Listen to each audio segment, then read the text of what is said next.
Hello, everybody, and welcome to another episode of Colubrid and Colubroid Radio. Zach here, as always, and Clint is here as well. How you doing, man? Doing fantastic, buddy. How about yourself? Doing great. Big week for my students and I. We have our crayfish meeting at the end of the week. We're going to Chattanooga, so I have to get a talk ready for that on top of all the other stuff to leave for the second half of the week. So that's been my main focus for the past couple of days. My son is sick. There's nothing quite like a biological weapon, children that you share DNA with. So I never got sick. Then I had a child, and then he gets sick. There's a 50-50 chance of getting it. And this time, unfortunately, I'm getting it. So if I sound a little weird, that's what's going down on that front. But yeah, that's with me. How about you? You know, I'd say there hasn't been much changed, since the last time we recorded, and I'm disappointed by that, if that makes sense. Mm-hmm. I just said to one of the associates here today, I go, I'm as guilty of this, if not more so than anyone else here. But before we start any more projects, we sure as hell need to finish the dozen projects that we have scattered out. And it's, there's so much I want to do, so many things I want to get rolling. And I'm thinking, just stop and do the one in front of you. Let's get this knocked out, then move on. So we don't have a bunch of half finished things everywhere. So other than that, it dawned on me that I'm just a few weeks away from warming up Colubrids already. Mm-hmm. I'm like, where did that go? I expected to get so much accomplished, during the time frame of having them down, but that just wasn't the case.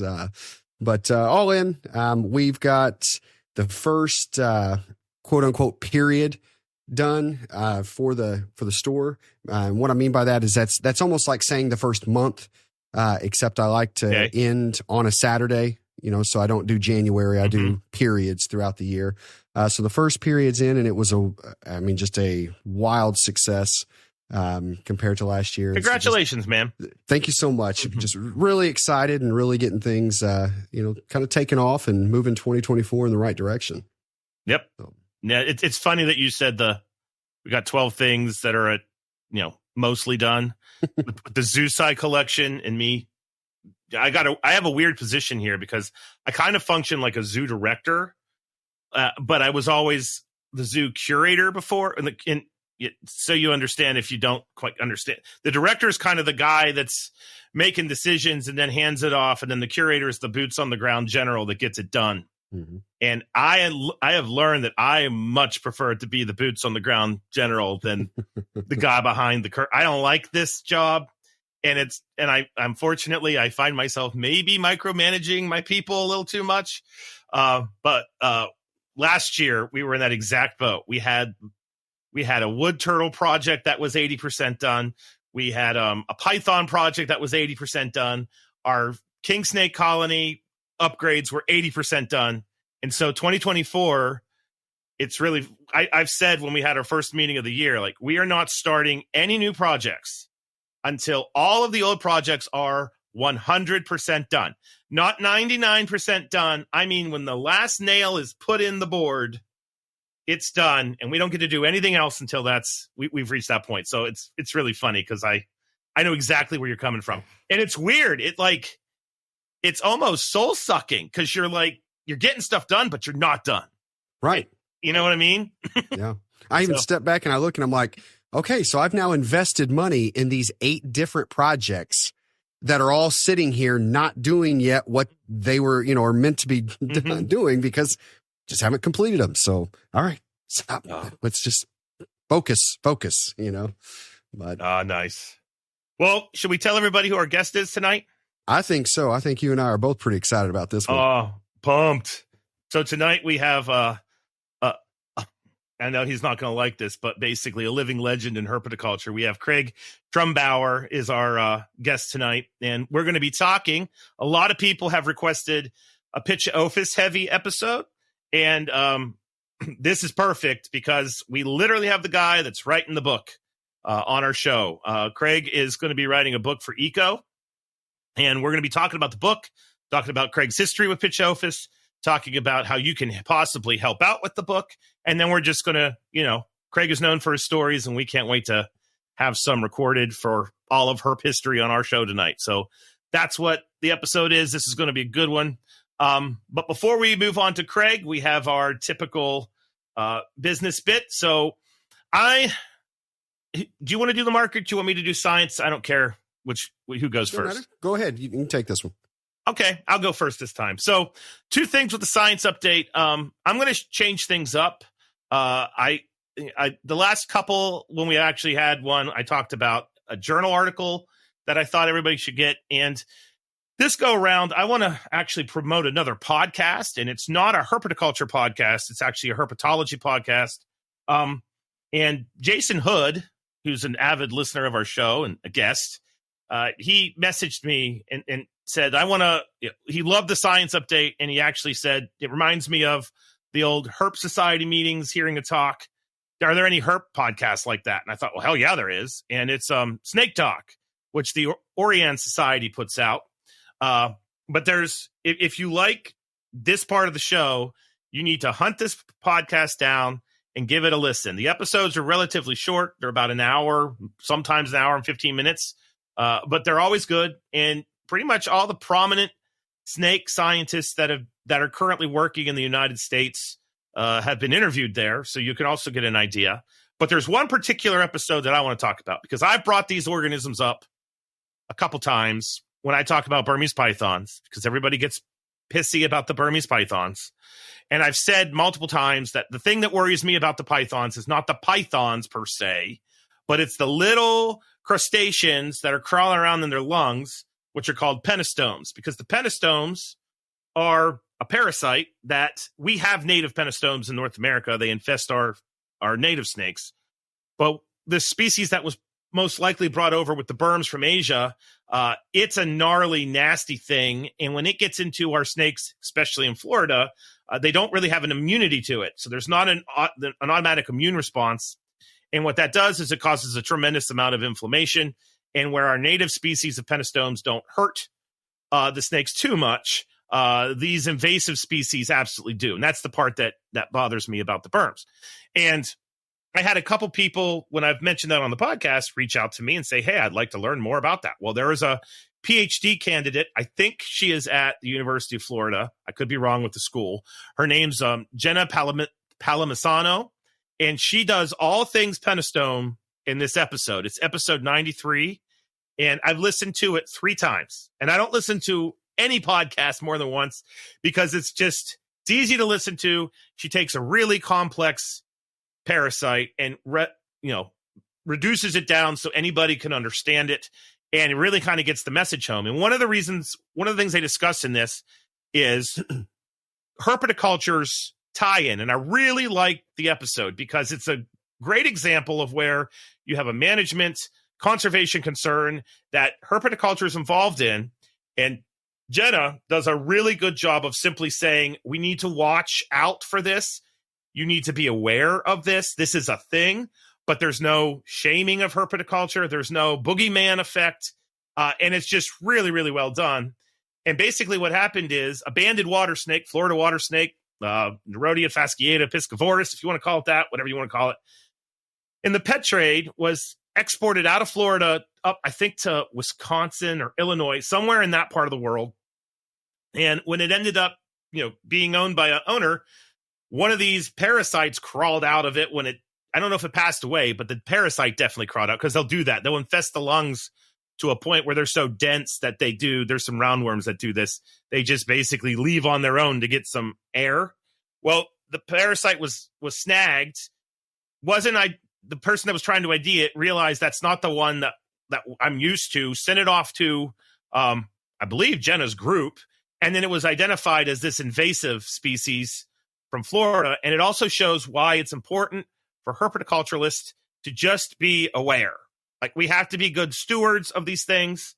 And if you think about it, you learn in the podcast that the female penostomes, if they've successfully mated, they're releasing hundreds of thousands of eggs in every fecal movement.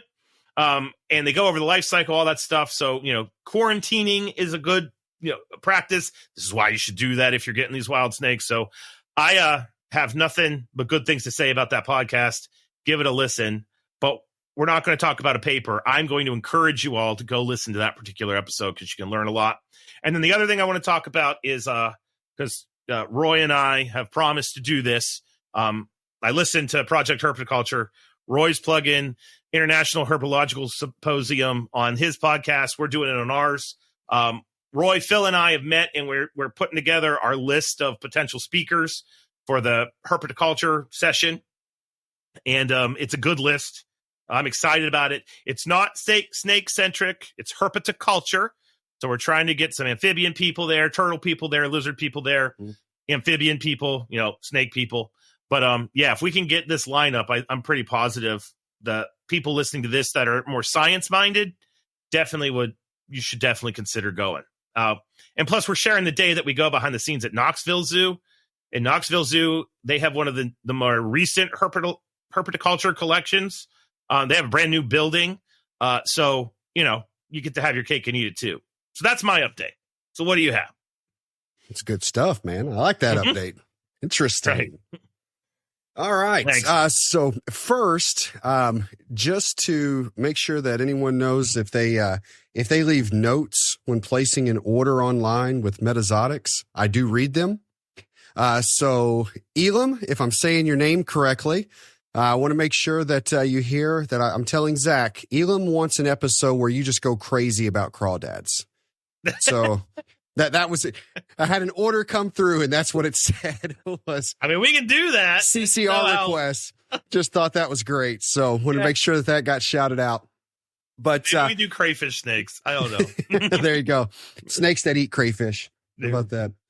So, all right. As far as the market update, there's going to be a little changed from the last episode. But I will tell you, let's see. I think that this episode is probably going to drop either the 7th or 8th.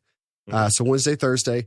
If you are listening to this episode on February 7th or February 8th, when it first comes out, then this weekend, the weekend that is about to happen, that's when taxes will start hitting. That's when you will start seeing that pickup. It was this weekend last year that I instantly saw the increase, and it will continue from now through April. So if you are an individual who has animals that you are looking to find new homes, participate in local shows, make sure you get things posted online wherever you use. This is definitely you're going to see the pickup. It's going to change.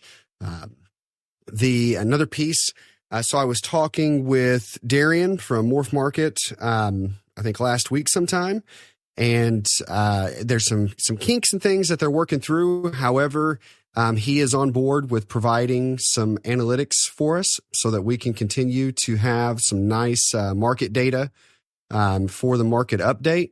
And if you're a listener, poke him for me. Okay. I want Darian to tell me, quit having people message me. So, message Darian and tell him how much you guys want him to give me reports there you go. On Morph Market. I think he'll get a kick out of that. But, I do, there is a piece for the market update that I want to mention it in. It's an adjustment on something we said last episode. I said, I guess part of this is going to be a little bit of clarification. Part of it's going to be me walking back a statement as well. We've talked before about one of the things that's great about our show is we admit when we've changed our mind on something. We admit when we've done something wrong. And there's something I do want to kind of step back on a little. And we were talking about auctions last episode. And one of the statements that I believe I made was, the sales price of an auction is kind of the market price, of the animal. And that's not going to be completely true. And a friend on Facebook had made a post about auctions, and, I read it and really digested it. And there was some valid points, one of which is you do have a limited audience. So it's, when we say that an auction price is the market price, it's the market price of that group of people that happen to be looking at it. There's also a psyche that's involved in auctions where if you have two people that really want that animal is going to go higher than if you have a dozen people who are just semi-interested in it. And that was good. But you also have a lot of individuals who may see that animal. And let's say an animal's at $300, at that point. Well, if I knew, I'd get that for $300, I absolutely would bid on it because I want that animal. But there's so many of us that think, well, it's not going to go for that. So we don't even bid in the first place. So there are a lot of nuances that come into auctions. And, I do think it's probably fair to not say that a closing auction price is the market price. And another point I made on the last episode was it will go to we just lost Craig, guys, but hopefully he'll bounce back. So an auction can fluctuate, meaning you can have the same animal posted at different times of the year and you'll see it go for different amounts, but it also depends on what eyes are on it. So I kind of wanted to step that back a little bit and say that it's not a true market, market price. However, another thing I did want to say, so, if you're listening to that, you may take that statement as auctions are bad because it's not a true market price. And that's not the case either from a seller standpoint, because it may not go for a price that you're after. However, if you put an animal on auction, you're pretty much guaranteed a sale. You're guaranteed that it's going to go home somewhere else. It just may not go for as high of a price as what you wanted. And there may be times that you're okay with that. So all in, I think that auctions do have their place, in the hobby. However, it's not always going to be what we think it is. It's not always going to be the highlight. So you're going to have some ups, you're going to have some downs, and just take it for what it is. Utilize it how you want to, when you want to. And I would also say if there's an animal that you like, don't be afraid to place a bid because you never know. You may just get something at a very good rate. So very cool. For the market, that's what I've got. I like that. I like alternative ways of thinking about things. Mm-hmm. Presenting multiple arguments. That, critical thinking. We all need to do more of it. And that's the thing is, we preach on here that we're never so experienced to stop learning. There's always new ways. There's always new information. And even if we fully believe, something in our mind, there's nothing wrong with saying, you know what? After thinking about that a little more, I now have this opinion on it. That's perfectly okay. Perfectly okay. Well said. Thank you. All righty. Are we ready to jump in? Yes. Okay. So with us today, Mr. Craig Trumbower, author of several books already, More Than Snake Hunting. And then there's a second volume to that. And then he's on our show, obviously, the Colubrid show, to talk about Pitchophis. But I want to see if he's doing well. So how you doing, Craig? All well? Doing well. All right. Fantastic. Yeah, I feel really well. All right. Good. 75. Yes. Excellent. Yeah. Okay. So you've been on a handful of podcasts before, and I've listened to several of them. One of them was done by our good friends, our parent show with Eric and Owen and everybody else, Morelia Python Radio. And in that one, we kind of get into your backstory, and you worked with Crotalus a lot, and you've been doing this forever. And I want to save that episode for that origin story. I'm going to this is the only thing we didn't talk about before the show that I want you to explain to people because I think it's wonderful. But you are the origin of this idea of Planet Snake Tune.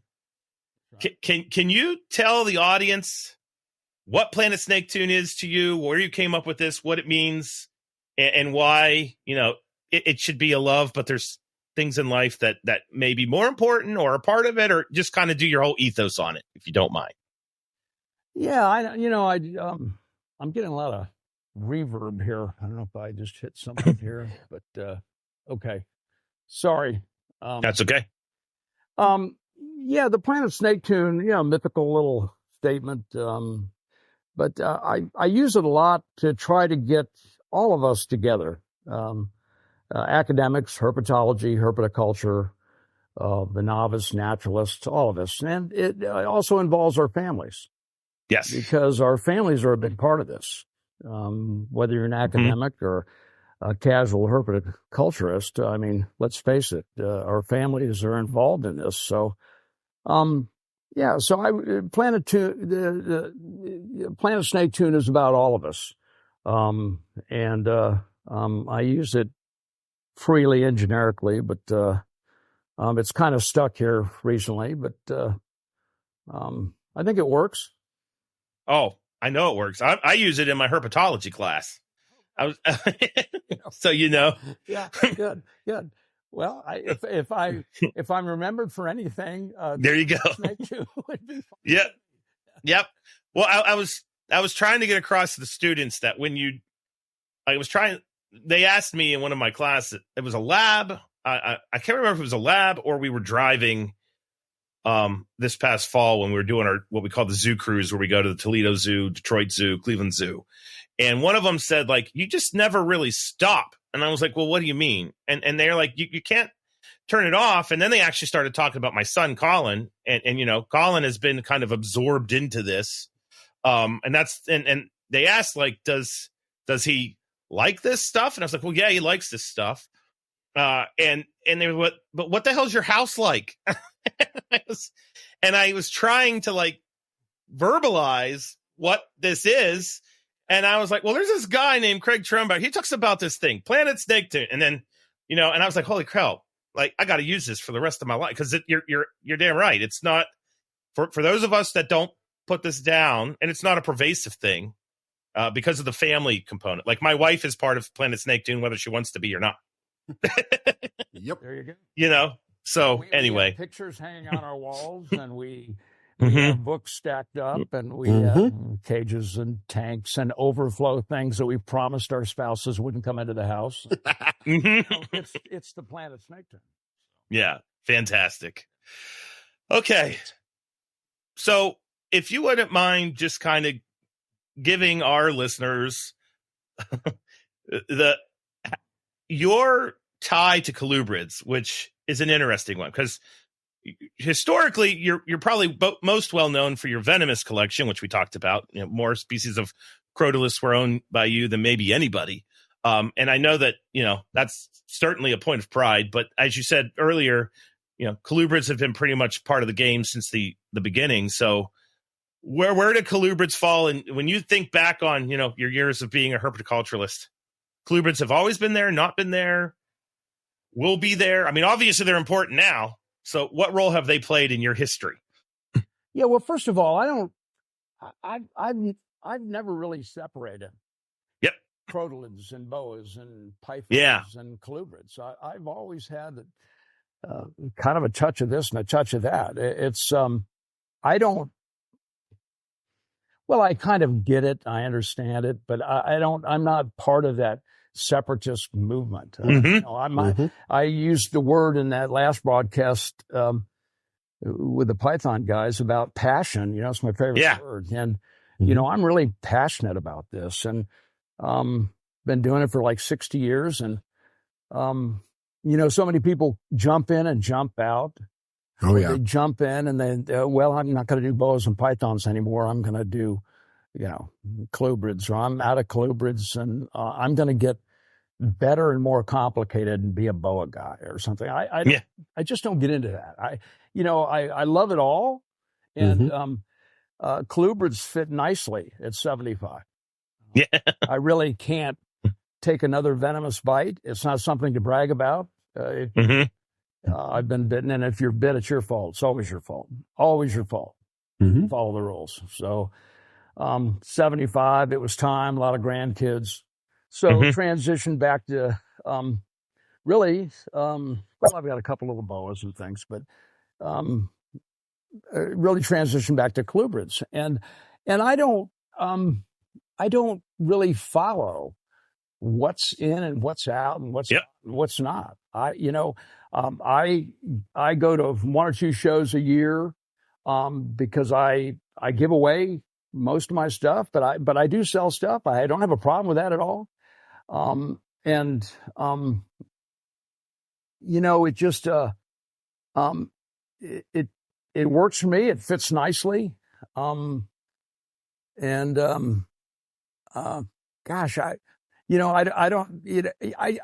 I sell my passion because I don't. Yeah.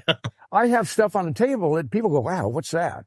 Tell me about it. And there's the passion. Well, let me tell you about this. Right. And this species. Mm-hmm. And so when you walk around a show, you see a lot of the same thing. And I'm not knocking ball python people or anybody else because I love all you guys.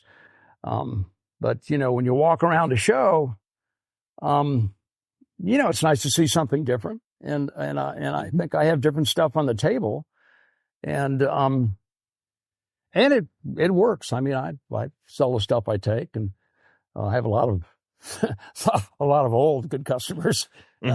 We stick together, Mm-hmm. But that's kind of basically it, So let's. I want to take you a step back, I guess. So even before talking about when you got to Colubrids, or what was the beginning like? Like, what was the first animal, first snake that you kept? What started the passion? I wrote about that in my book because it was important for me to tell those stories. Not that they're unique and so special, because we all have these stories, and I just had an opportunity to get it in print. I was a kid on an Air Force base in Arkansas. I was 10. My dad was a very famous World War II P-51 pilot, and we were stationed in Little Rock, and he hated snakes. And I was down at the creek, and I shot a ribbon snake with a BB gun, and I had a wonderful teacher that left an impression on me in fourth or fifth grade. And she asked me why I killed a snake. And I said, well, it's a snake. You kill snakes. And she made me go to the library to do a book report on snakes. Nice.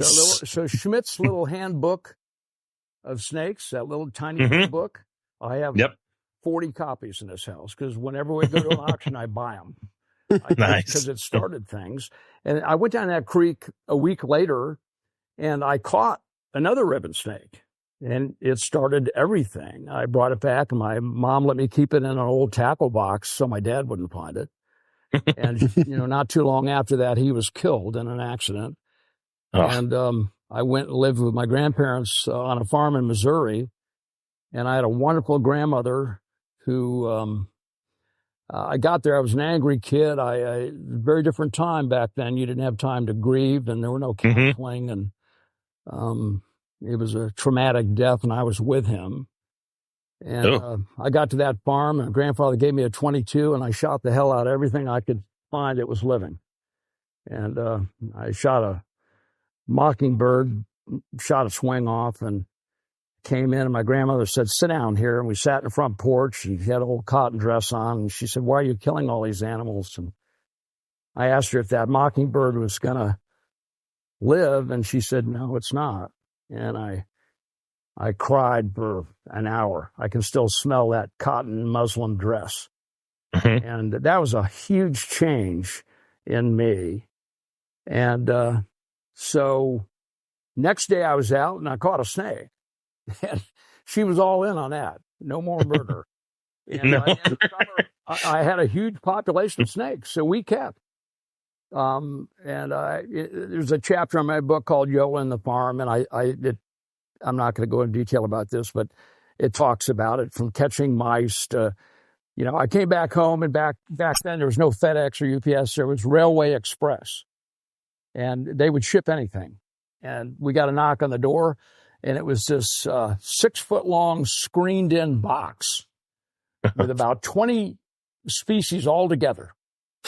I sent home 20. I only got 19 because the speckled king snake ate a small black rat snake. But it just it started. It took me from a bad place. Who knows where I would have gone with that childhood, and raised then by a single mom. And it took me to so many wonderful places. I've had such a great life because of that interest. I feel so fortunate. I'm not a religious guy, but I feel blessed. I like that word, that snakes found me or I found snakes.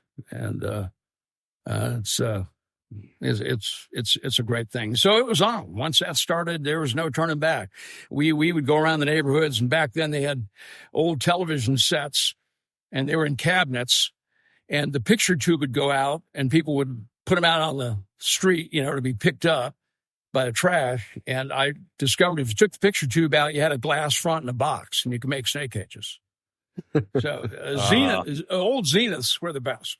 So I had a room with 20 television sets in it. That's fantastic. With snakes in it. So, it started a great thing. And, so that passion is still alive today and will be with me when it's all over with. And I'm very fortunate to have that. And I would like to see other people really find that. It's a little different today because there's the money thing. And I don't know, a lot of people are, but you see a lot of people, you look in their eyes when you walk around and you don't see that passion. And,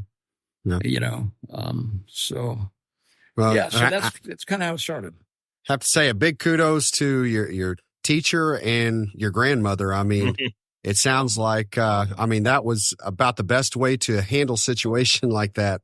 With the most positive outcome. Well, just a wonderful thing. She let me walk around that place and shoot everything, get it all out of my system. I was angry.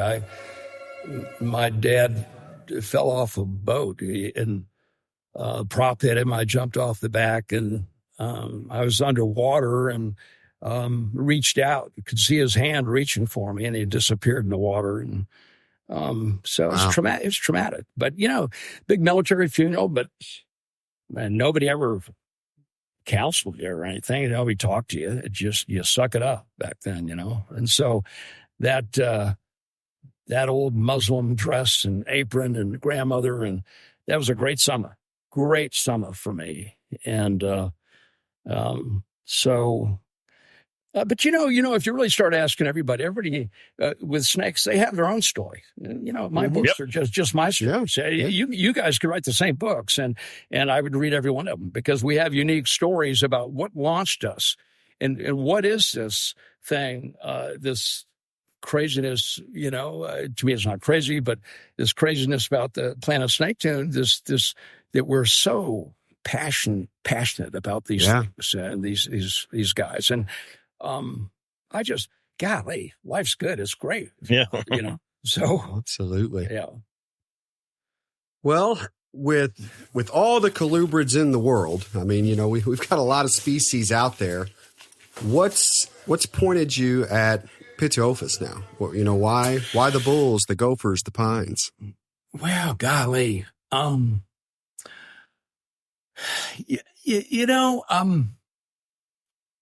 Well, here again, an old story, and I want to sit here as an old guy telling old stories and bore you guys, but, my mom, we want it. Well, I'm going to give it to you. So, I used to go down to Ralph Curtis, down South Florida. I kind of grew up in the Serpentarium. Bill Haas used to flirt with my wife. He was quite the womanizer and, a great man. Took me under his wing and stuff. But a little later, I go down to Ralph Curtis down there, and he would sell snakes. Hell, they had elephants and hippos, and you could buy anything you wanted. And I saw a Great Basin gopher snake, and I'd been studying, man. I read all those 3 books about snakes that were out there. That was it.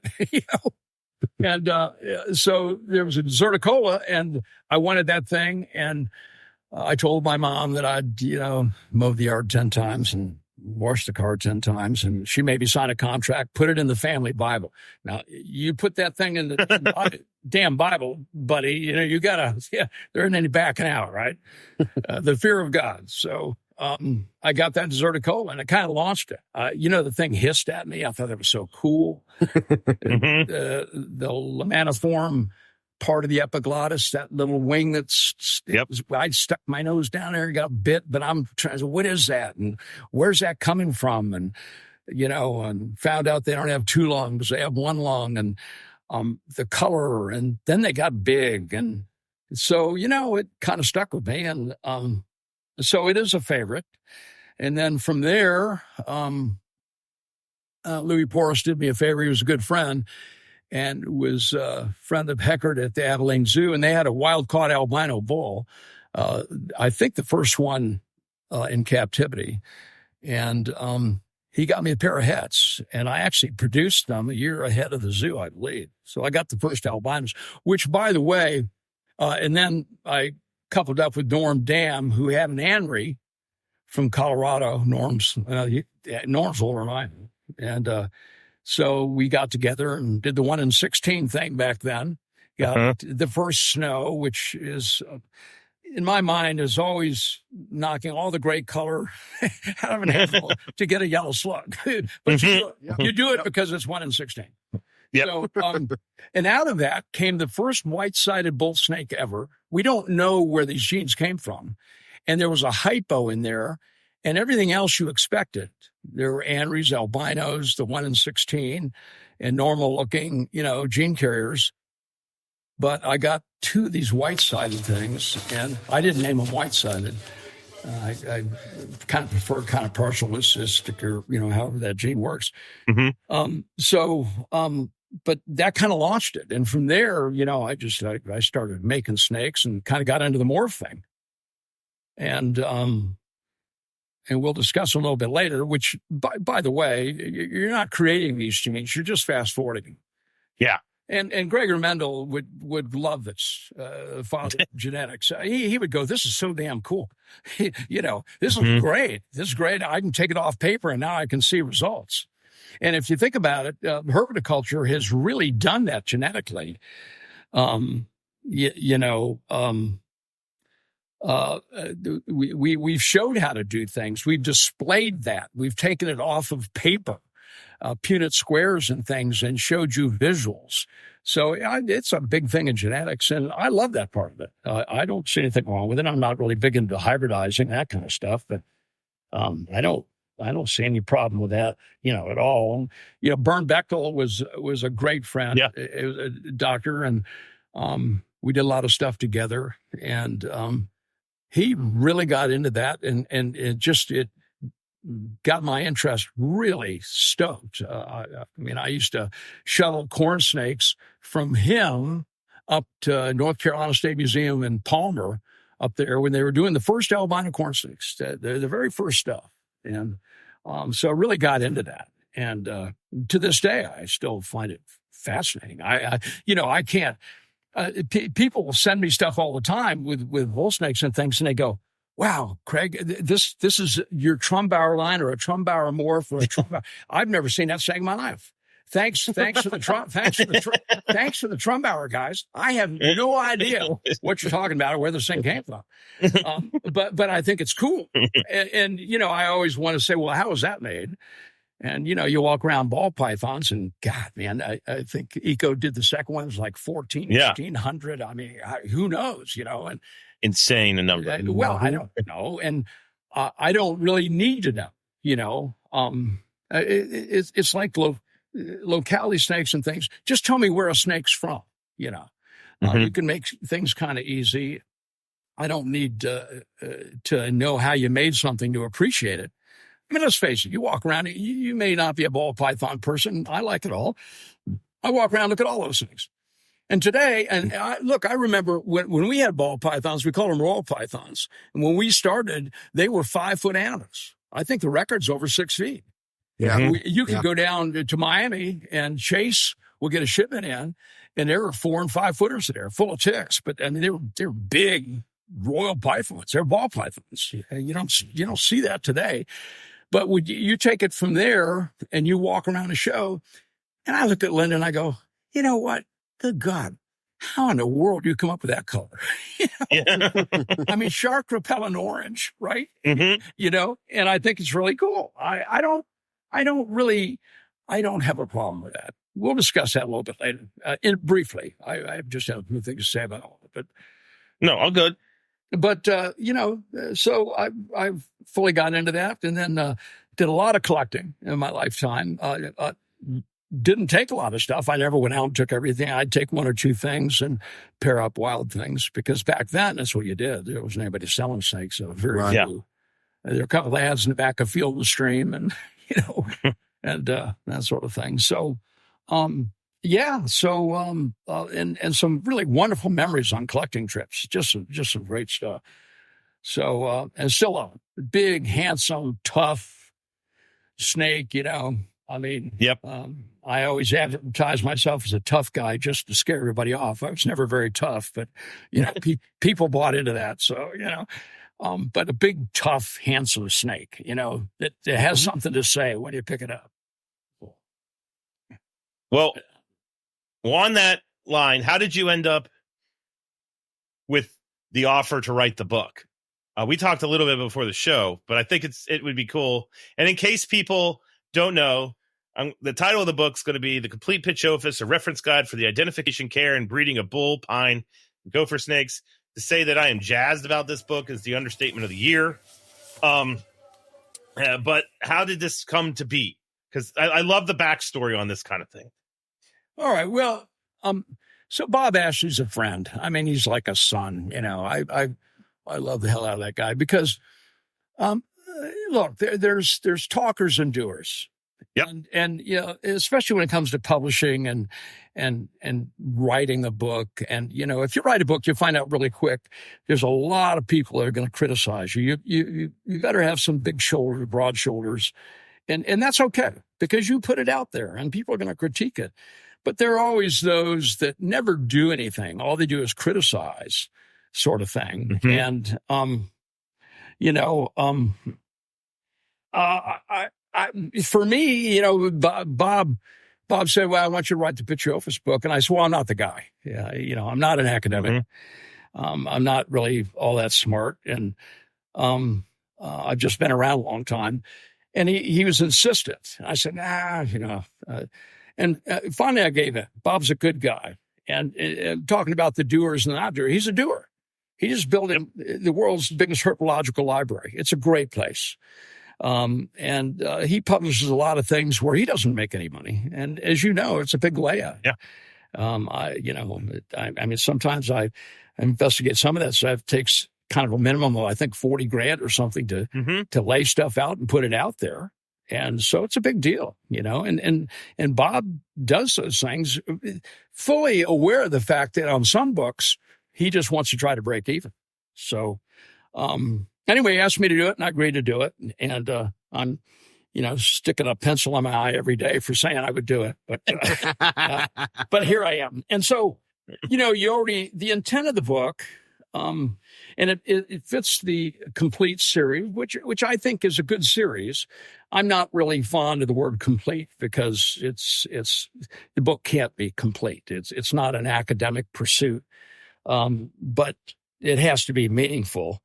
So I wrote this. I'm just going to read it. When I first started doing this, this is to fulfill a need for a basic reference book for the genus Pitchophis, touching on the rudimentary aspects of understanding, identifying, keeping, and breeding the different species and subspecies in this genus. An easily read book for the beginner enthusiast, naturalist, avocational herpetologist, and herpetoculturist, as well as an academic. I'd like this book to be a reference book that, somebody says, hey, where's that map range? On anectins or something, or something, and you just grab the book and you go to that piece. It has the basics in it. So I'm writing this book in the style of write and write. And I'm surprised at how many people, 40 and 50-year-olds, they go write and write. Write and write wrote the quintessential best. Right and right. Yes. I know that book. Yeah. It probably didn't make it out of the mustache, so he gets filmed. So Write and Write, their handbooks 1 and 2. And I stole my first pair. I've got them over here on the table from the University of Florida. It's got UF on them. I owe them for that. So I've got several copies. And they're still applicable today. It's kind of like Stool and her scale counts, done in 1940. They don't change. I'm the only guy this year, by the way, that's read Olive Stool's book the most boring thing in the world about scale counts from one end to the other. Nice. On Pituophis. So, anyway, where was I? I kind of lost.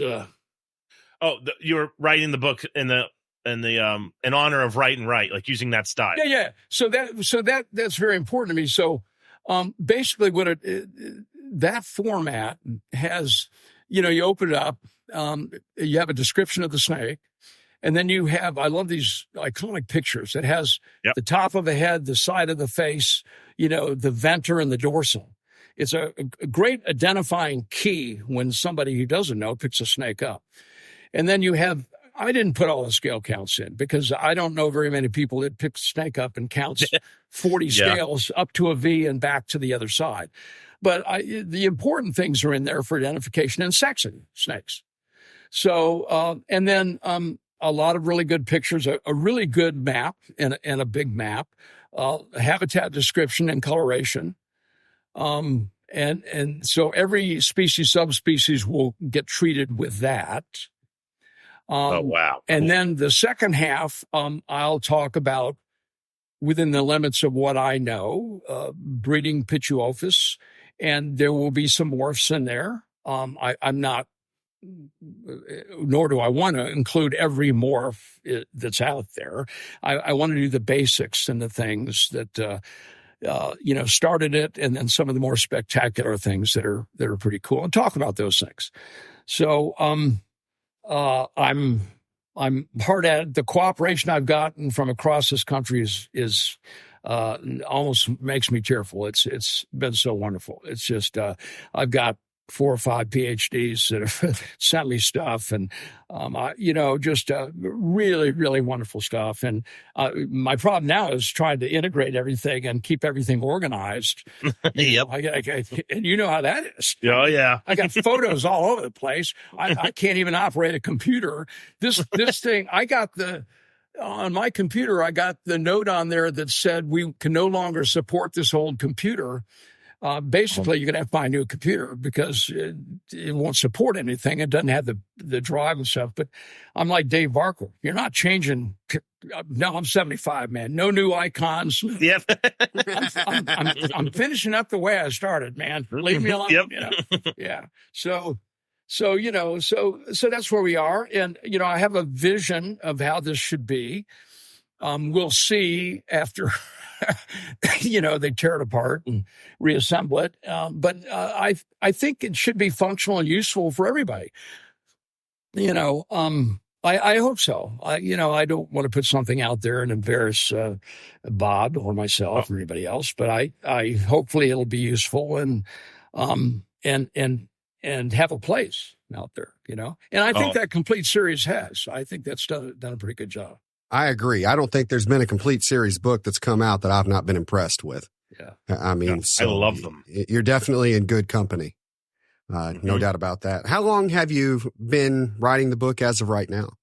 Well, I started 2 years ago. I've had some health problems. I've got, in fact, I was an oncology registered nurse. I started a program where we did chemotherapy, not radiation, but chemotherapy and treatment in homes of patients when they're too sick to come in. Well, I got my diagnosis a few years ago, and I'm clean. I beat that now. But even afterwards, it slowed me down for 3 years. I just really didn't feel good. It was pretty tough. I'm surrounded by family, and grandkids and stuff need some attention too. So family's always first on the planet Snake Tune. And so a lot of it's on my part. There are some delays. There's some other delays too that are out of my control. I get this AirPod back in here. There we go. There we go. Yeah, sorry. Oh, good. So kind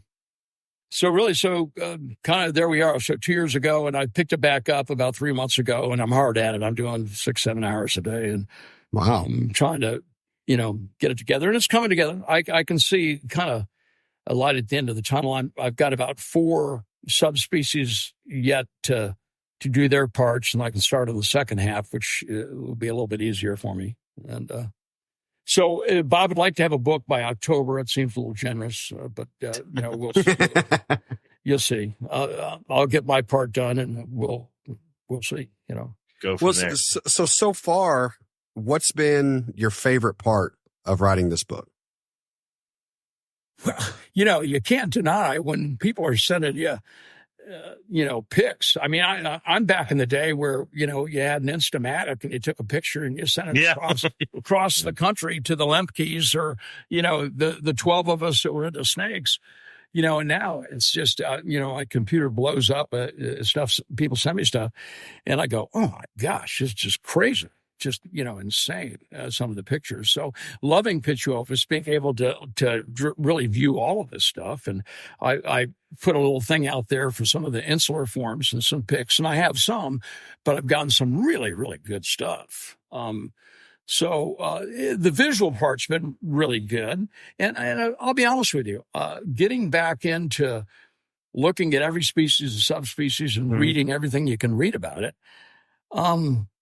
I've enjoyed that. I really have. I mean, it's work, but I've really enjoyed it. I like that part of it. So, yeah, that's my favorite part.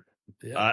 In my life, I don't get to focus on things that I like, given where I am in my life with the fact that I'm in charge of a department and, have a young family and all that. And when I get to sneak away and just kind of nerd out with all that lit, and it's funny you talked about Write and Write, because I've been just buying every freaking any Snakes of where Heterodon lives. I bought it because I want to get all that in there, very much like what you were talking about. But it's also very cathartic to me. I was wondering if it was cathartic to you to just kind of sit down, read these things, and then think about your experience with them. And it just feels good. I don't know how else to describe it other than that. Like, this is what I'm supposed to be doing. I totally agree with that. That's been just really, really wonderful. I mean, and here again, if you're not passionate about snakes, you're not going to say I'm write a book. You're not going to do it. And so, yeah, I think so. Like in your case, I mean, look, I'm retired, so I have the time. You're working full time, and you're directing animals, taking care of animals, and you're teaching, at the same time and doing all those things. So hats off to you. Kudos for that, because people don't understand. There's a big process. You don't just sit down and write stuff. And it's a big process to do that. But, I wouldn't do it at this age if I really wasn't getting something out of it as far as stimulating that passion in my brain. So cool. Well, one of the reasons why we wanted to have you on to talk about this is our listeners are obviously into this group, especially given the number of people who have asked for Pitchophis specific episodes. So is there any way that a listener could help you out? Do you still need more pictures? Well, I have to be careful. Anything on that front? Yeah, I'm sorry. I have to be careful with that, because I put a little thing out there, not realizing, get my phone. I mean, everything just blew up, and it's good. It's good. There are some things. Here again, back to the insular forms. If people have pics, or what I have, like at Write and Write that I didn't explain at the end of those descriptive parts of the book on the different species, subspecies. Write and Write they had a little story in there, and I remember reading. His wife was down Chisos Basin and found a Baird's rat snake, and at that time it was, I think, the rarest snake in the country, and found a Baird's rat snake, and that story just mesmerized, man. And that's out of a handbook, and I went, wow, this is so cool. So I wanted to replicate that. And so at the end, I have field notes and field notes aren't true academic field notes. These are just, these are stories or observations of interest to that subspecies or species. So I've invited different people who are doing different things. There's some academics that have done stuff. And there are some that are just kind of funny observations. But I think it works. So to that note, any of the species and subspecies, if people have, a particular story of interest, not necessarily just a self-serving story, but, something along the lines of the species, subspecies, they could contact me. And then, of course, all those Pituophis that live out on the islands that Grismer and all the other people have had such debates on, are they species, subspecies? And a couple of them, we're not even sure they exist anymore. I know Cedros had a huge cat problem, feral cats that off the boats and things. And, I know that back when I had all the Anyos, the 4 subspecies Anyos, and then I think it was the Cedros, one of them was pretty well wiped out by cats, I believe, I think so. But any of that stuff from the island forms and stuff would help. Cool. Well, if you've got them and you're listening, help Craig out because I can't wait for this. Yeah, in so many ways. Go. Yeah. All righty. Well, I think we're going to segue on to just a couple. We asked Craig what he would want to talk about, and he ponied up 3 different colubrids, and we'll see how many we can get to them before we get to the final thing we want to talk about, which I'm looking forward to that. But keeping in line with Pituophis, tell us about your experiences with Pituophis lanicula. I can never say this species. Lineaticolus gibsoni, the line pine snake. So I've kept these. I loved them. I got mine from Jennifer Joseph, and I don't know what her lines were, but I had them for a while, and then I think I actually gave them back to Jen because they weren't quite working out here at the school. But yeah, what's your experience with that wonderful hit? Well, and actually, I'm going to reveal this on your show. I don't think that Tom knows this. Tom Mosey, he's having his 80th birthday in California at Gary Kiesler's. I'm going out to that. But Tom was instrumental in Pituophis and so much stuff. He worked at Cal Poly. I went collecting with him years ago in Baja. But Tom is probably responsible, as far as I know, for bringing in the first Lineaticolus. And cool. He worked under permits and some other things. But anyway, in fact, I remember, I think my first ones were years ago, and I had a little Dell computer, and I went online, and somebody had 2.2 Lineaticolus, Middle American gopher snakes for sale. And I went, wow, it's crazy. But then I thought about it, and I said, well, who are these coming from? And they said, well, he doesn't want to be known, so we're going to send you a picture. And it was a picture with the head cut off and the guy in coveralls. Well, Tom's a big guy, big fat guy. And when he's not now, he's lost a lot of weight. But the big fat guy with coveralls. As soon as I saw the coveralls, I went, oh, I'll take them. And then they were expensive. But he brought them in. Ginter went down there and brought some in. John did. But very few people brought those in. And and very little known about them. Pretty straightforward once you get going. Very different snake. I've always looked at those snakes, and not being an academic, but, I look at them and I go, God, those things are somewhere between a gopher snake and a rat snake. Yep. A giant 100%. They're just visually, which doesn't mean anything in academia, but you look at them and you just go, wow, these things are just different. And they are different. They have two prefrontal scales, where all other Pituophis have 4, except for Jani and Depii. So a little bit different. And those 4, by the way, probably are kind of close. I don't know. It's kind of a stretch. Those 2 really are separated from everything and seem very different to me. And by the way, I've got a picture I'm putting in the book with Gary and I holding an 8-footer that turned out to be 9 feet. Wow. At the end, those things get very stout, very big.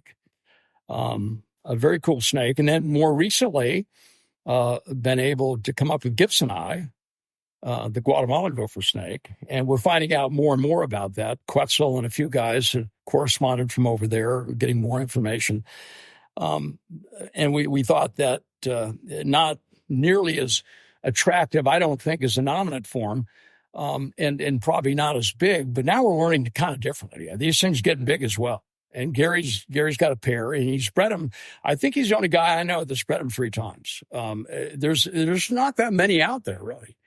I've got a pair here that I hope will go this year. And when you're 75, you know this thing about wait until they're 3 or 4. That's not happening. At 9 months they get paired up. I'm old. No, I'm hoping those will go. And I'm really, really into those things. They're very cool snakes. So very cool. I think those are probably, my favorites thing, I would say. I'm crossing my fingers here as well. I have, I've got a trio of Mexican line pines, and I got slugs this year. Yeah. It's first shot at them. So I'm hoping that this next season does better. But they were moved, the whole collection was moved in the early spring. This time now they're going to be with me for a full year here at the facility. They've been. Did you get a lot of slugs? It wasn't a big clutch, not for that size of snake. I want to say it was somewhere around, I think maybe 8 or 9. Yeah, well, I got 32 in one clutch. Wow. Big snake. Yeah, they can lay some eggs. Oh, yeah. And the first ones we got, I didn't treat them differently. With Gibsoni, everybody's saying, well, they're fall breeders. And, Gary just put them down, brought them up. And here again, with that fall breeding thing, and I'm aware of that, especially with crotalins and stuff. After a while, when things acclimate in your facility and you're doing the same thing and the same thing, you'll see some transition from fall breeding to spring breeding and back and forth. It's not a natural environment, so things change a little bit.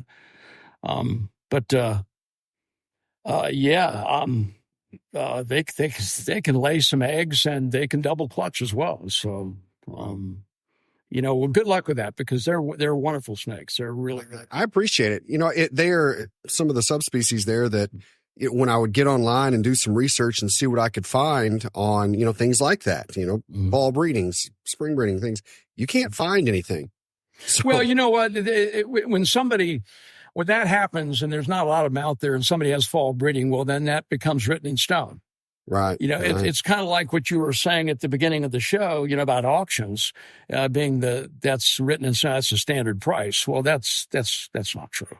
Mm-hmm. It's just there's a lot of different factors involved in that. So I tell people all the time, don't ever confuse wild snakes with captive snakes. Things are just different. They're in a box, and I do that, and I'm good with that, and I do it right, I think, and stuff. But don't confuse the two because things are very different. So I put mine down. The rest of mine, I'm bringing them up around February, and then with Pituophis. I found in, a lot of stuff, especially pine snakes, that a lot of them in captivity will breed very early in February. Sometimes you can miss it. And I didn't know a long time ago. So I pair them up and leave them together. It's kind of hard to do with 2 big 6-foot kind of snakes, feeding them and putting them back together and stuff. I just leave them together. And then I've done really well that way, with doing that. So I'm a big fan of, in fact, the cover photo is Kentucky pine. And I went to college in Kentucky for 4 years, and I saw a pickled animal, and it was still yellow. And I went crazy, and I went to Mammoth Cave, I think where that pickle was from, around that area. And I hunted for 4 years, of course, never found one. And then kind of hooked up with Phil Peak. And I think it took Phil, I want to say 17 years to find one. And he hunts every day. He actually hunts for the state. Phil Peak has got a thing going with the state, and I think he's going to be able to do some re-releasing of the Kentucky pine under certain controlled conditions, kind of like the indigo thing in Orion. So, in fact, my babies will go to him. But anyway, I got my first pair from Phil, courteous as a courteous thing from Howie Sherman.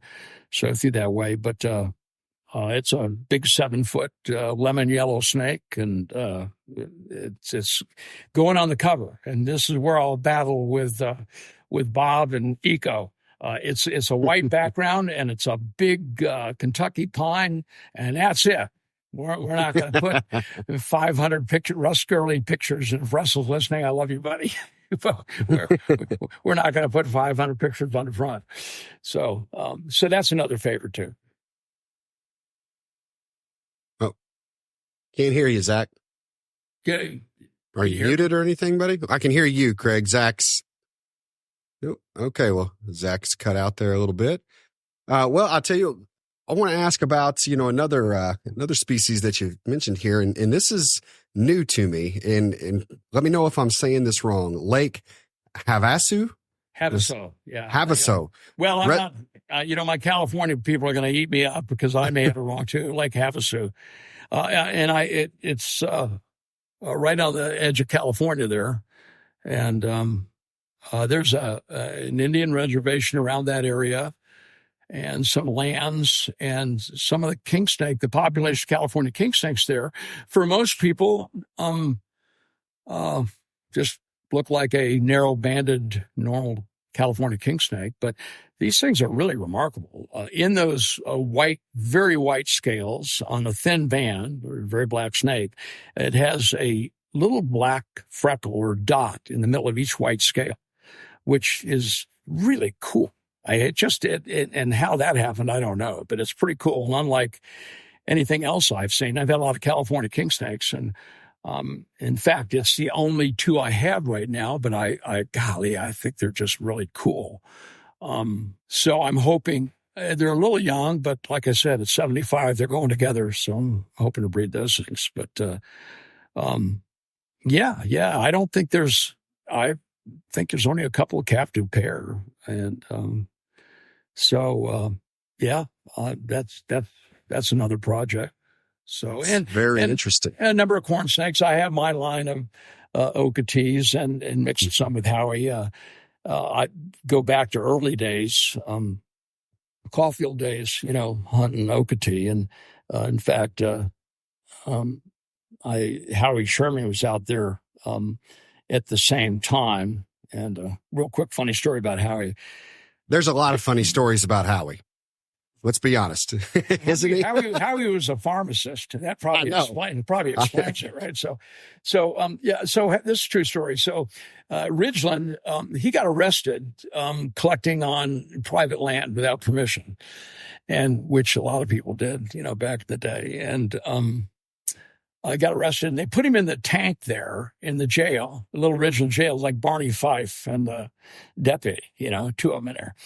And he picked up that tin cup that was in there for water, and he starts raking it across the bars. And he goes, I'm being abused. I need a lawyer. It's just, how you have to know Howie. Howie is ridiculous. And it was loud. And this was going on for 30 minutes. And finally, the one guy, the sheriff in charge, says, get him the hell out of here. Let him go. I don't want him in. That's a true story. So I completely believe it. I completely believe it. Howie, I was lucky enough to get some Okeetees from Howie at a Daytona show. We're talking years and years ago. It's 15, 20 years ago. And he's always been a hoot. Any stories I've heard about him, and the line he was working with, his Okeetees, they got big. You're talking 6-footers, out there. Well, here's the thing, and we see this a lot in captive snakes, by the way. Just line breeding and stuff. I hunted one day. I was hunting a burn, and I got permission. I got to know a lot of the keepers, and actually one guy left a key for me, and we could lock the gate behind us to have the whole plantation to ourselves, which is pretty cool. That's awesome. And it just rained, and it was a burn, And out of a classic stump, as Caulfield would call hurricanes, is this mammoth corn snake crawling out of there, and it measured 5'11". True story. Wow. 30 minutes later, and that was a male. And 30 minutes later, I caught a tape measured 6-foot female. Never even came close to catching 2 corn snakes that big. I think 5 foot was the biggest one I ever caught after that. They were giant. I brought them home. Louis Portis went nuts. He was a good friend, and they wound up in the Berlin Zoo. Wow. As a pair. I didn't sell them. I gave them, and he sent them over there. And then the Berlin Zoo. That's a true story. So corn snakes do get big. My grandson, he's 16, and he's had a corn snake I gave him for 11 years ago. And that snake is probably 5.5. So, but Okatee animals were big. The misconception about Okatee is that, you could hunt and you could find one that looked like it came from North Florida, just butt ugly. Yeah. And then you could find a classic black bordered corn. What you didn't see is after line breeding, and Howie's are the best, and mine are pretty good too. You keep back stuff, and the color just gotten just so much better. It's just crazy. Yeah. Yeah. What you're seeing out of those lines from animals and stuff, you would never really see in South Carolina coastal corns. They were pretty. They were so much better than, most of the other stuff. But that's just 30 years of line breeding, Yeah, agreed. Well, let's see. We have one more. And real quick for our audience. So you know what's happening here right now. Something's going on with Zach's audio where we can't hear him at all. Now, I can see him on video, and so I can see how sad Zach is right now, because he also can't jump off and jump on because he's the one who's controlling the recording. So at this point, Zach just has to sit back, listen, and watch. And it's kind of funny from where I'm sitting, to be honest with you. But just so everybody knows why you will no longer hear Zach for the rest of this episode, he's been put in timeout. So... All right. So we have one other species here that we've got on our list to chat with you about, and that's Baird's rat snakes. Okay. I got a lot of bears. All right. And you know what? This was my first year producing Baird's. I've got a hypo and a couple of head hypo females, and exciting. I was really thrilled to get to work with these and produce some nice babies, held a couple back for myself. And I think that this is definitely an underrated species. I've mentioned that on the show before. It's one of those that unless you know what you're looking at when you're looking at a baby, you would be uninterested. But man, do they not grow into something gorgeous. No, they really do. I think I produced the first one. Wow. It popped out. And in fact, I have a second line of hypos. You do it long enough and things pop out. It's like Howie's red Zepp, the single albino, spontaneous birth albino that came out of Oketees. So, they're spectacular.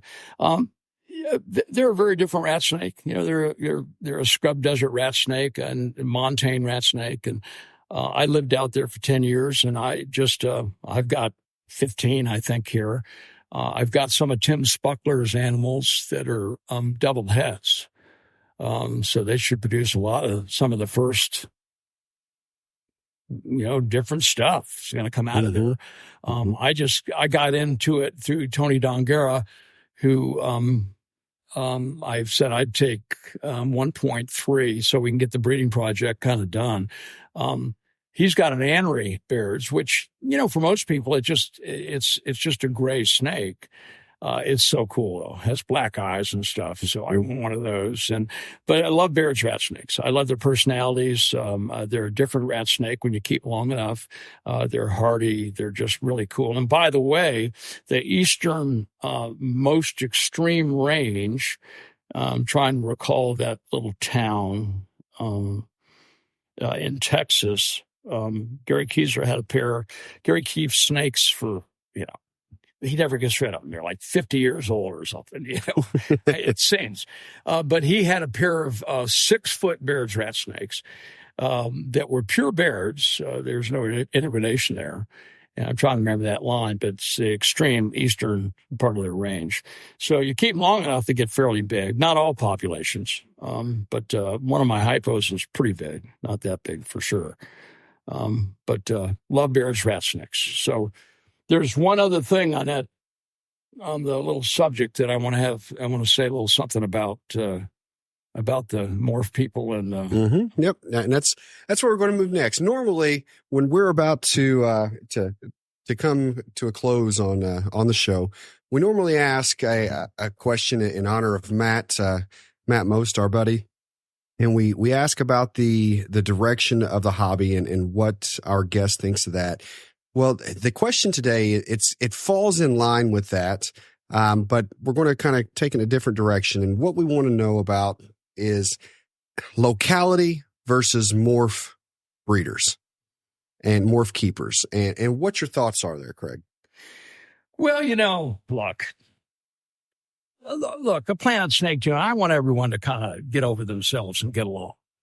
Mm-hmm. Okay, so here's what I hear, and I've heard this a lot. The locality people somehow, and I'm not slamming anybody. Look, I have locality snakes. I get it, and I have morphs. But the locality people, are sometimes can be a little bit superior to the morph crowd, and you get this back and forth stuff, and you see it on social media and stuff. So let me put a couple things out there. There's nothing wrong with the morph thing, and nobody's creating these genes. We're just fast forwarding them. Mm-hmm. And by doing that, it's very interesting to see what happens. These aren't wild populations of snakes. These are things that we've just fast forwarded. So to that point, when you say you're a locality specific breeder, I have some questions for you. And the first question is that when you breed that pair of black gap alterna and you get a clutch and you hold back 1 or 2 animals, you hold back the 10s. You don't hold back a 5. Yeah. You hold back a 10. I do it. You do it. I've never met anybody that can look me in the eye and go, yeah, I just kept the average ones. Yeah, I kept the uglies. Well, you can't help it. You just can't do it. And, black gap population animals, I just use that, are really speckled, busy, and crazy looking animals. Anyway, they're pretty cool, pretty variable. So, if, Brian Box is listening or something, this isn't directed to you, Brian. I love you. You know your dad, everything else. But when you line breed for 10 years, you finally get a product that's still black gap, but you would never find that in the wild, or the chances are really remote. So you have really kind of visually a whole different snake. And so locality specific people, you started with locality specific animals that were F1s. And 20 years from now, the clutches and things are not quite the same because of selective breeding. So are you really a true locality breeder? You're not keeping the average animals. If you kept the average animals, the ones in the middle that look like the original population animals, you'd be producing probably more locality type animals. So what I'm saying there is that, come on, guys, these are captive snakes. It's a lot different than wild stuff. So let's have a little bit more tolerance here. The more things, okay, it may not be your thing, but you're not any worse or better or anything than the other guy. So let's kind of enjoy the industry. It's becoming an industry.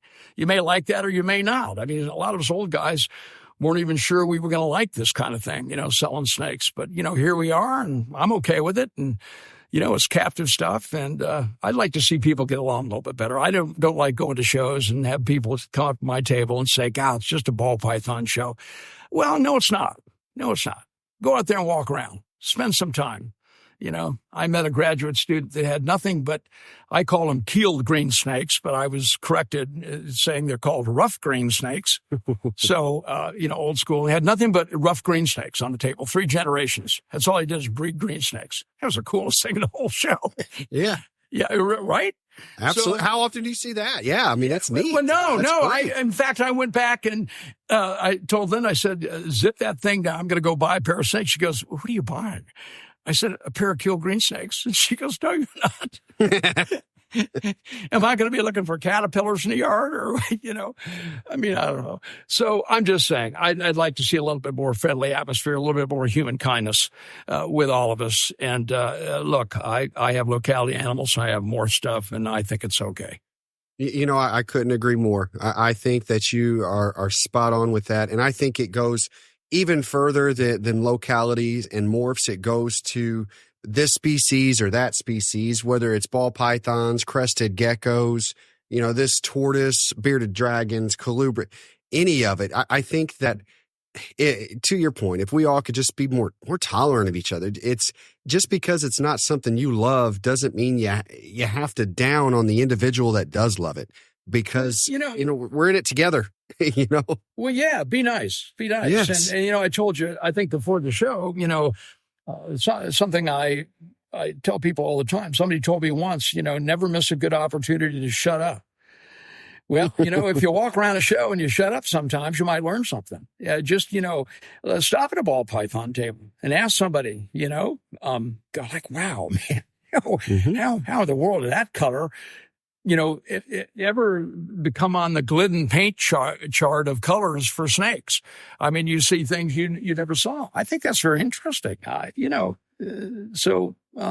Come on, let's take a step back and enjoy what's out there and be nice to one another. And, if you're truly passionate about all this stuff, then some of those comments will stop and you'll just enjoy what we have. Absolutely. Well, Craig, I think that you, of all the guests that we've had on, with the years of experience that you have in the hobby, from collecting, from being the first to put some out there into the hobby, and the years that you have spent in it, all the changes that I'm sure you've witnessed, we do want to pose that final question to you. Where do you think herpetoculture is going? Where do you see this hobby moving? What's it going to look like in the next 10 years? Yeah, I don't really think it matters. I don't know. I mean, okay. Well, no. What I'm saying to that is, of course it matters. But what I'm saying is, the financial part, I don't know. I mean, I've been hearing for 5 years that ball pythons are dead and, nobody's going to sell any. And I've heard that with colubrids, and I've heard that with other stuff and everything. I don't really pay any attention to that. Here again, back to the word passion. The passion of people will always go to a show, and they will always read things, and they will always put things on the table and have a nice time. And, I'll give you some advice. I mean, if you're doing this just to get rich overnight, good luck. There's a handful, Brian Barsick, God arrested me. I knew him since he was really young and worked at post office and stuff. And some people do. Some people can turn it into something in a real industry, and people have. But for the average person, I mean, don't quit your day job to get rich overnight. To be passionate about this. And if you're going to sell snakes, and I think that's okay, go get some vacation money and take your wife, who's put up with all this stuff, on vacation, on a trip or something. But where it's going, it's always going to be there. It's always going to be there. You will never kill that passion, whatever it is that people have about certain things. You can't kill it. Legislation, law, nothing's ever going to kill that in me. Now, you could come and take my collection away tomorrow, and I have enough friends, I'd have a new one the next day. I'm just saying. And my son's a captain in law enforcement, not in Fish and Game, and I have great respect for the law, and never been arrested, by the way. So look like it, but I haven't. But No, I'm just saying, I think it's bright. I've done every show in Daytona back to Orlando. It's one of the only shows I do. And I go and I hear the same stuff every year. It's the last show. It's the end. They're selling out. It's terrible and nobody's buying. And, well, look, I tell people I sell out every show. Every show. Mm-hmm. I never take an animal home. And you want to know why that is? It's not because of who I am, I don't think. I stand up. I never sit down. Every kid that comes by, I let him hold a snake. I talk to him about snakes. I ask him about it. I give a corn snake to a kid that can't afford it. You really, if you're not passionate, you don't do that. You sit there with your legs crossed and you're painful looking at your watch, hoping you sell a snake so you get out of there and eat or something. I walk around. I'm a crabby old guy who said, get off your lawn. I tell people, stand up, be nice, talk to somebody. Yes. Get that kid a snake. It's not going to kill you. You get that kid a snake. Let me give you a real quick story here. So Lynn and I were at a show a few years ago, and we saw this real tall guy come in, taller than Jason Hood. This guy's about 6'10". So he had to be tall then. Really tall guy. And he walked in. I said, "Oh gosh, Lynn, look how tall this guy is."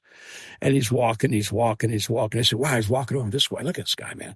And he walks right up to the table.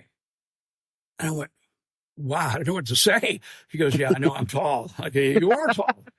I said, "We were watching you come in. You walked right up to the table." And he said, "Yeah." He said, I'm going to tell you a real quick story because I only have a few minutes. He said, "I drove over here from Orlando to see you because I saw on the list that you were going to be here.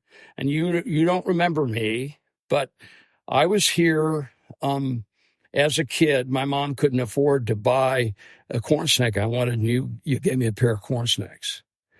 And I just want to let you know, I just got my PhD in herpetology."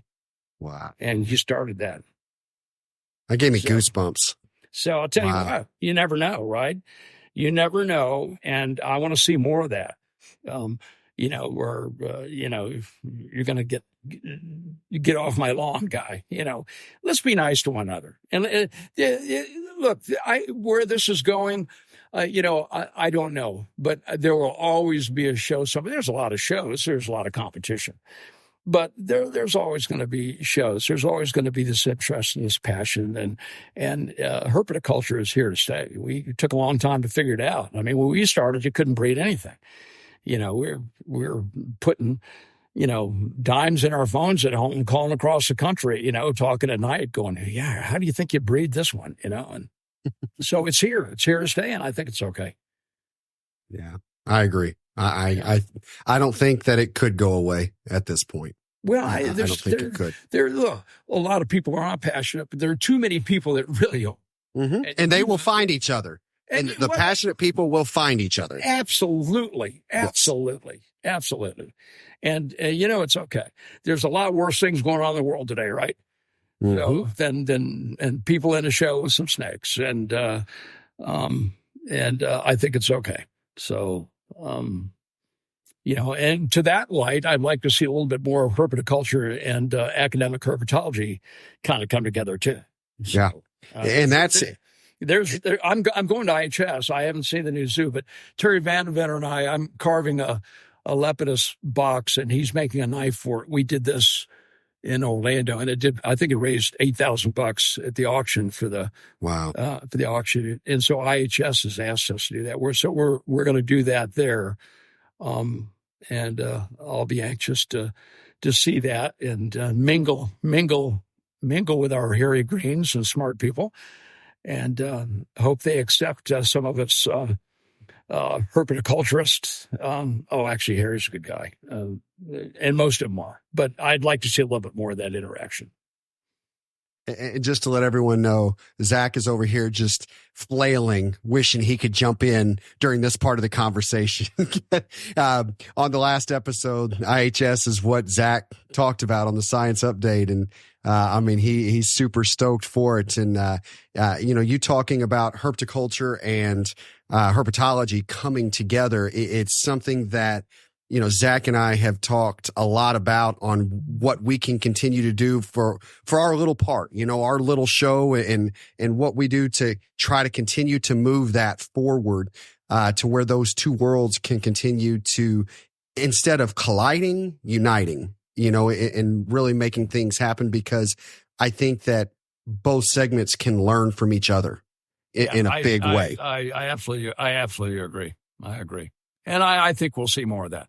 I really do. I do too. Yeah. Well, I tell you, Craig, it's been just fantastic having you on here.